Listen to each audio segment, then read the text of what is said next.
magpa-compute din. Kaya sabi ko po, nakasalalay sa selling price ko ng profit ko. Follow-up question din lang po doon sa amount na possible na i-loan mo ng bawat isa sa aling mga kung paano po kayo magkakasigurado na mawawalan ang bawat individual ay nakapag-loan.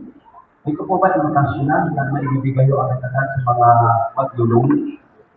Good question, sir.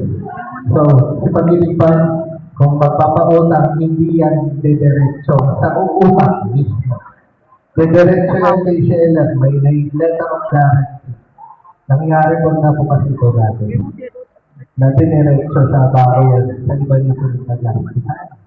So, dito po, pag na-approve yung loan natin, didiretso yan kay either kay NGU. Actually, yun siya yung sila holder ng property. Siyempre, kailangan kumita yun para umikot. Sa kanila, didiretso yung pondo. Okay? Sa seller po. So, wala mahahawakan na pera po ang bago yun.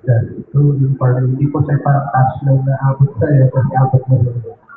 Diretso na po. Kay seller. So, any more questions po? Sabi natin yung printing na lang.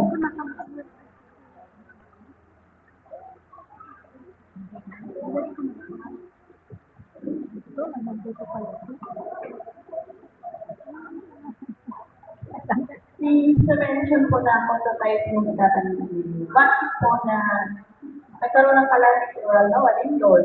Nasira yung bill. Sino po ang manalo? Yung question lang. Pag-ibig pa right now, tied up sa insurance company.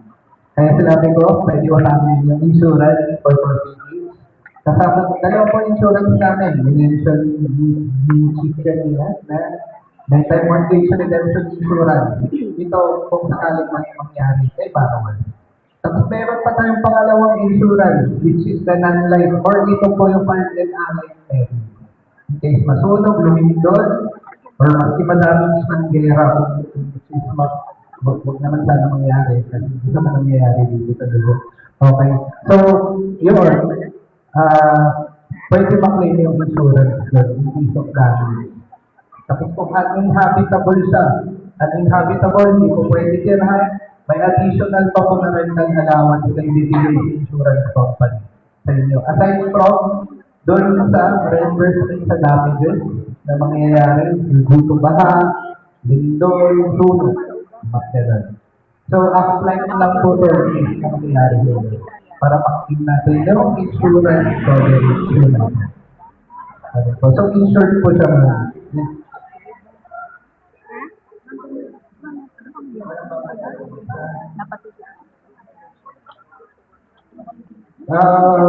Siguro kung si insurance po kasi mas yung mga kasagot niyan, third party namin sila actor. Okay, so depende yan yung assess nila yung value ng management. In our usual case, i-assess yung value kung in case ng compulsion, yun po. Nakatalagay siya kung wala kayo nila. Ayun po. Actually, double insured ang pang condo unit eh. Kasi habang kinoconstruct pa yung other phases, may coverage na rin ang insurance yan. Pero kay developer naman. So, double insured naman. Ang condo. Makakakuha po ba ng housing if may loan po sa calamity or sa ano? Ayan.